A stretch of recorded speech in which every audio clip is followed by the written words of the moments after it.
Les 2 minutes de Nicolas Turon. Eh ben, ça fait pas long. 2 minutes, c'est gourmet. Qu'est-ce que c'est bon? Ah oui, c'est bon, ça, c'est bon. Nicolas Turon qui a mis son costume de super-héros et il vole ce matin au secours des facteurs. Ah, j'ai mon slip qui me sert dans mon costume de super-héros. La Poste a encaissé un chèque de 750 000 € grâce aux primaires de la droite. Parce qu'ils ont géré les dépôts de liquide. Et pourtant, elle ferme des agences dans les campagnes. Aïe, aïe, aïe, aïe, aïe. Et pourtant, depuis que le facteur est facteur, il accomplit chaque jour 2 missions essentielles pour la communauté. Distribuer le courrier et s'occuper des tâches ménagères. Hein ? Entendez par tâches ménagères, s'occuper directement des ménagères dont les maris sont au travail ou à la guerre. Ah ben ça, il faut bien que quelqu'un se dévoue pour rappeler aux dames comment bien lécher un timbre, comment le détacher délicatement sans abîmer sa dentelle, comment encoller son enveloppe. Oui, si personne ne répond lorsque le facteur sonne, celui-ci se penche et risque un œil par le trou de la serrure et s'étonne en voyant un petit frisé qui devrait être à l'école. Erreur, c'est juste madame qui sort du bain, le peignoir mal refermé, et qui est prête à accuser réception du fonctionnaire que ses voisines lui ont tant recommandé. Dans ma rue, le facteur est blond, tout blond, et les maris sont travailleurs, très travailleurs, si bien qu'à l'heure de partir à l'école, ma rue, on dirait un champ de blé. Les enfants se chinaillent entre eux.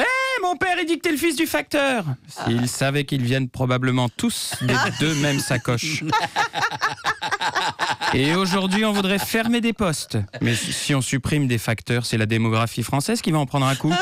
Il paraîtrait que la survie de l'entreprise tient aux nouveaux services qu'elle apporte. Ça, c'est vrai. Livraison de pain, de colis, repérage pour le maire, des fissures dans le bitume. Les facteurs doivent faire ça maintenant. Oui. Mais ça fait des lustres qu'il colmate les brèches, notre facteur. Que la Poste fasse dans la layette et le test de grossesse. Alors, devant la frivolité de l'homme à casquette, on comprend mieux la haine de François Fillon pour les fonctionnaires. Un facteur supprimé, c'est autant d'IVG en moins.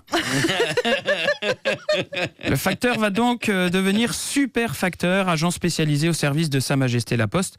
Attendons de voir comment ça se passe. Peut-on faire d'un fonctionnaire un couteau suisse multifonction, alors qu'il utilise quand même surtout le tire-bouchon, selon l'adage « Cronenbourg à la Poste, Chronopost à la bourre ». C'est quoi ça ? Tu connais pas ? Cronenbourg à la Poste, Chronopost à la bourre, c'est connu. Les enfants de ma rue se diront-ils, mon père il dit que tu es le fils du super facteur ? Et si pour sauver nos facteurs et nos ménagères, on se remettait à s'écrire des lettres avec du papier, des stylos et des timbres. Sauver l'emploi d'amants secrets avec des lettres d'amour, ça envoie. Ah oui, c'est bien. Moi, je suis un peu déçu. C'est ma femme surtout qui est déçue parce qu'on a une factrice. Ah, moi aussi, mon facteur est... Mais qu'est-ce que c'est que cet ostracisme ? Alors, ta femme peut s'occuper de la factrice ou inversement ? C'est vrai que je suis sot. On se retrouve demain ? Viens, je vais te montrer un petit site qui propose des tutoriels. Direction francebleu.fr, géolocalisez-vous et retrouvez les 2 minutes de Nicolas Turon.